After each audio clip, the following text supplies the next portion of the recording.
Hi, this is Laura with Madam Sew and welcome to my quilting corner. Today I'm going to walk you through how to make a color wheel wall hanging. Now quilting is one of those hobbies where there aren't a lot of rules. If you love a fabric or color combination, just go for it. But if you do want to follow a couple of rules, artistically speaking, a tool like the color wheel is really helpful in looking at what colors coordinate, which ones complement each other or contrast each other.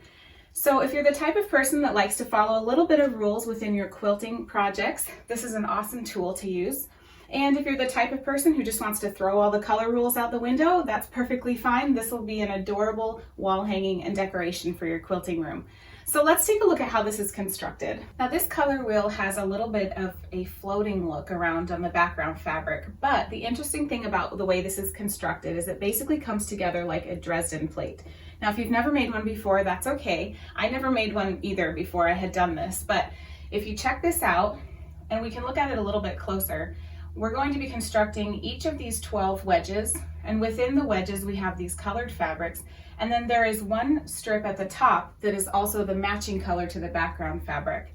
Now once we have this constructed, we are going to create these points, and the reason why this has that floating look is because we matched the same fabric for this top unit to the background, so it gives it that floating look. You could play with a lot of different ideas with this to create a different effect. I have quilted this to kind of accent those triangles, but we will be creating those as part of the strip, like a Dresden plate. For the one I will be constructing today, I have chosen gray as the background color instead of white, just to kind of give it a different feel.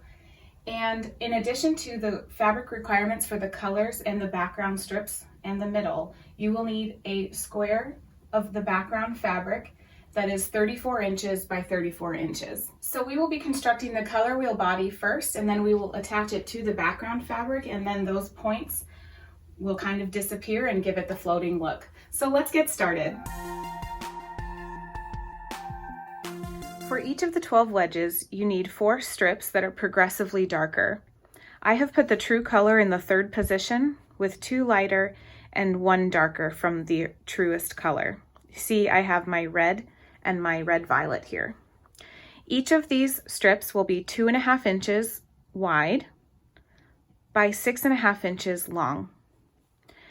If you wanted to complete the whole block with 6.5 inch wide fabric, that's fine.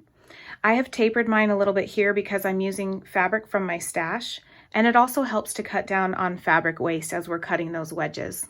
Out of the background fabric, we need 12 rectangles that are 4 inches by 8 inches, one for each wedge, and we will need 1 square that is 3 3/4 inches square that we will use to make the circle for the center of the color wheel. As far as tools go, I'll have my rotary cutter and measuring tape always handy. Those are always good tools to have. Then I'm also going to be using a 30-degree wedge ruler, a triangle ruler. Now if you don't have one of these, you can make one yourself out of cardboard or other plastic. If you have a favorite material to use for a template, please do so. It just needs to be at least 14 inches tall. Mine is 19, but we need it to be at least 14 inches for this block. The next tool that I will use today is my pressing tool. Now this is a seam presser, but it also has a sharp end on one side to help poke the corners out.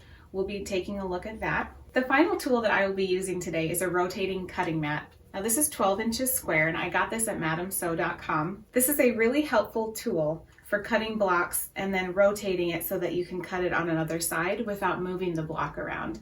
And you can see that as I use that later. If you don't have one of these, that's okay as well. I have cut some of the blocks before on my table, and I just move my body around so that I'm not cutting towards myself, always wanting to cut away. So those are the tools that we'll need today. The first thing we're going to do to construct each wedge is to sew all of the strips together. So we're just going to go in opposite directions, and we're going to sew each of those 4 shades plus 1 piece of the background that's 4 inches by 8 inches to the top. Now the main thing you want to make sure of is that it's generally centered, because we are going to be cutting it in a wedge. You want to make sure that it's as centered as possible if they aren't all the same length. So let's go to the sewing machine and see how this comes together.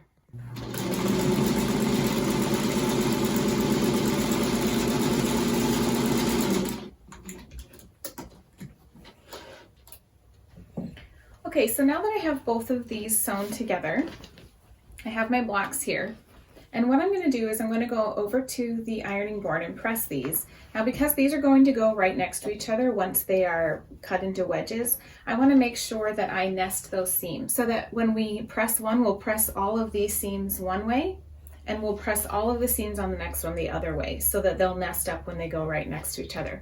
So let's go to the ironing board and do that. Okay, now once you have your block constructed, we are going to cut it using the 30-degree wedge ruler. Now when you're using this, you want to make sure you match up all of the lines.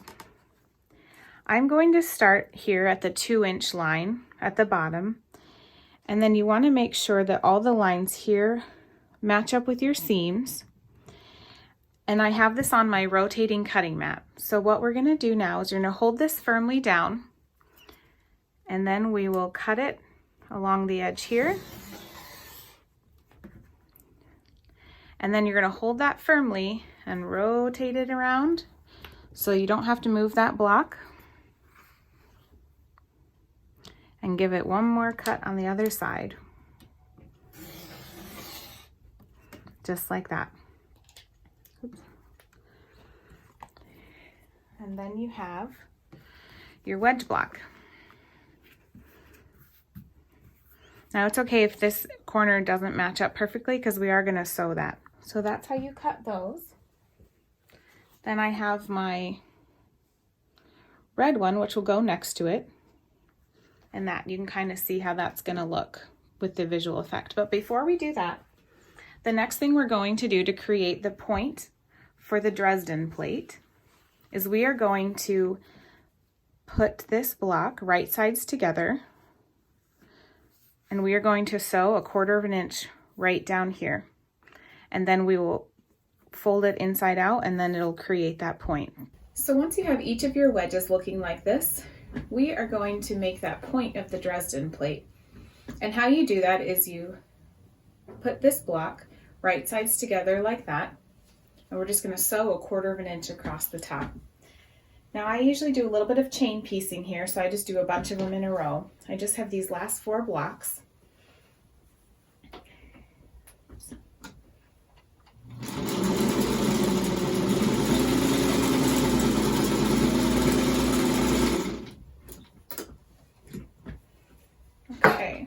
Okay, and once they are pieced, you can cut them apart.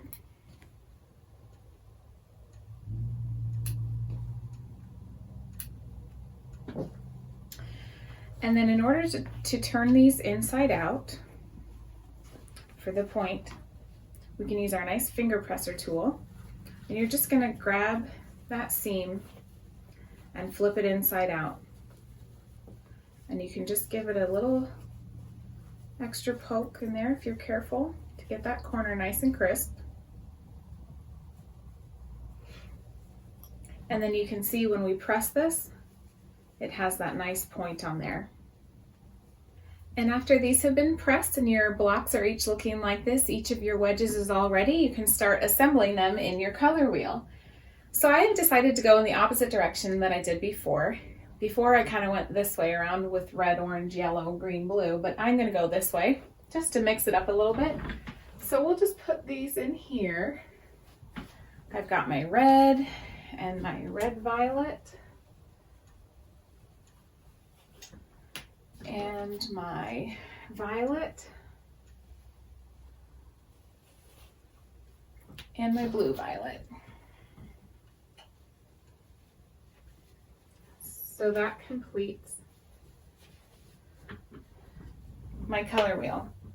Now the next thing we're going to do is sew these in pairs. So we'll start with the first 2 here, and if you pressed all the seams in the opposite directions between each wedge, they should just nest right up, and then we will sew them together.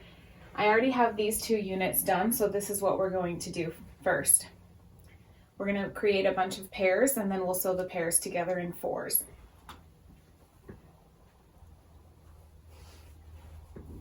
So I'm going to start sewing these in pairs. So I'll start with my red and my red violet. So when I'm sewing these together, the seams will nest because I have pressed them each in their own direction. Now the main thing you want to look out for when sewing these together They should have opposite facing seams based on how you've pressed, one going down and one going up, which means the seams should nest really nicely. The main thing you want to pay attention to at this point is where the gray parts meet here, or whatever background fabric color you've chosen.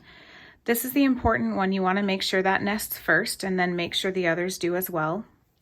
You can worry about the bottom later. If it doesn't quite match up, that's okay. It's going to get covered up with a circle in the middle. The main thing is you want to make sure that that background fabric matches up really nicely there, and you can get your other seams to nest perfectly from there. And then you're going to sew 1/4 inch down the side. So let's do that.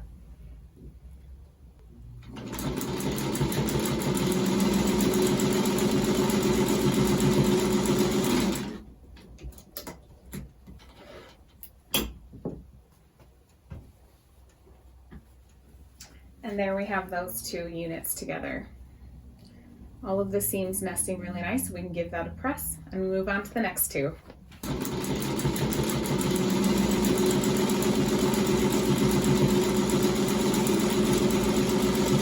I have my last pair set all pressed, so we'll set that right in there.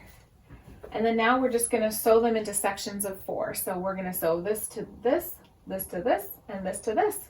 So it keeps kind of growing. We're almost done, just a few more steps until the main body of the color wheel is finished.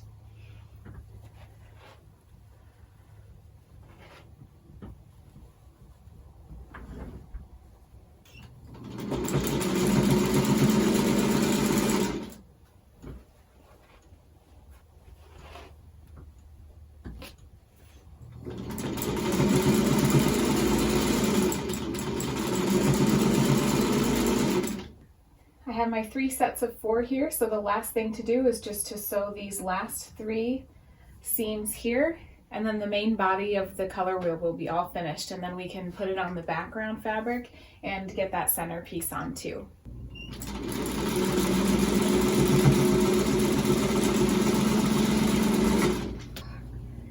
I love a good nesting seam. They just make all the difference in the world. You really want to try to get those seams to nest. And we just have this one last seam to sew, and then the whole circle will be complete. Get those seams nested right up there. Who doesn't love a good nesting seam?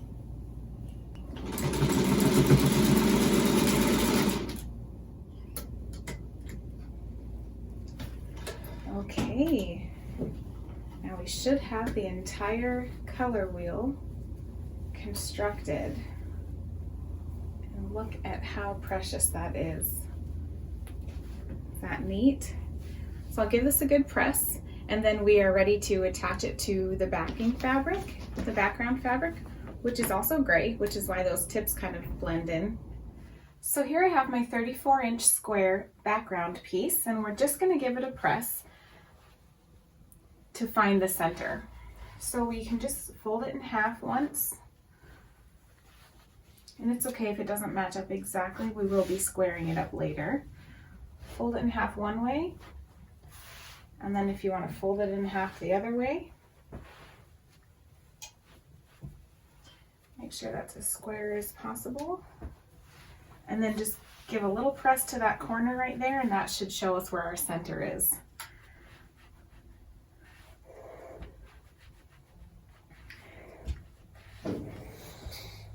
So once you have a pressed center there,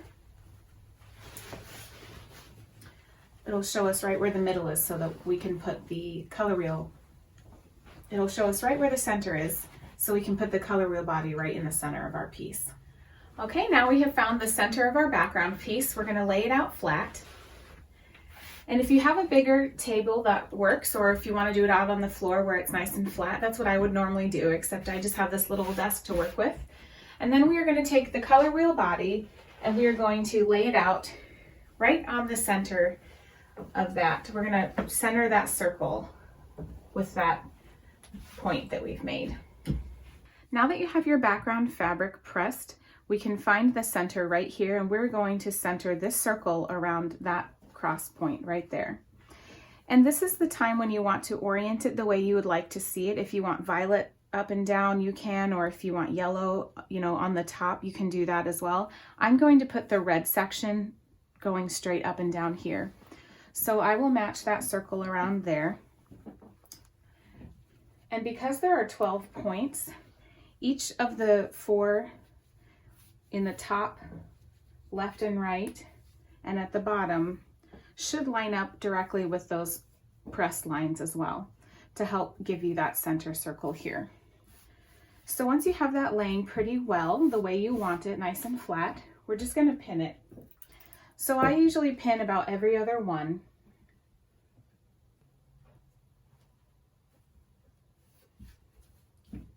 So once you have that pinned on there right where you want it, we're going to make the circle here.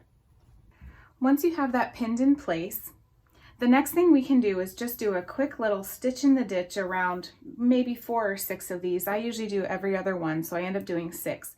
We're just going to take it to the sewing machine and just sew a little line right in the ditch just to tack it in place, and then we will make the center for the color wheel.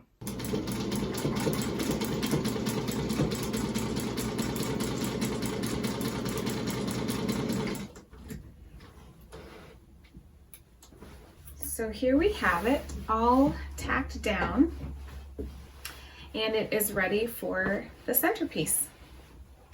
There are a ton of options when it comes to making the center circle for the color wheel block. If you have a favorite method for applique, please use whatever you like best.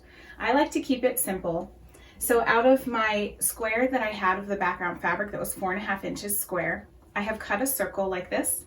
So I just want to center the circle right where I think it looks best. You can kind of eyeball it. If you have basting spray, you can use that. Otherwise, you can just pin it in place.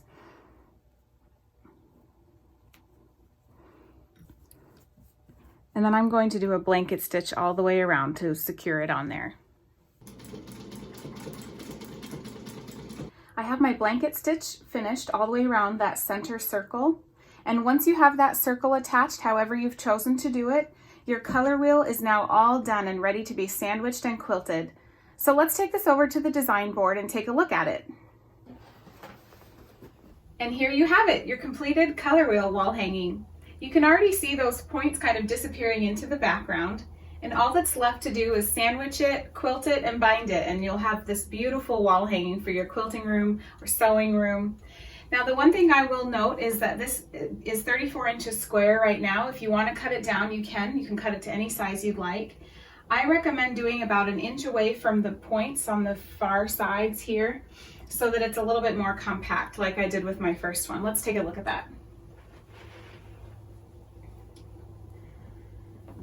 So here I have my project from before where I did about 1 inch away from the points, and then I did my own quilting on my machine. And of course, you want to always start at the middle and work your way out, just like any other quilting project. I hope you enjoy this project as much as I do. It's one of my favorite wall hangings in my sewing room. If you're looking for any new tools like a rotary cutter, multi-use pressing tool, or a rotating cutting mat, head on over to madamsew.com to shop these products and tons of other sewing supplies. And don't forget to check us out on Facebook, YouTube, and Instagram. Until next time, happy stitching!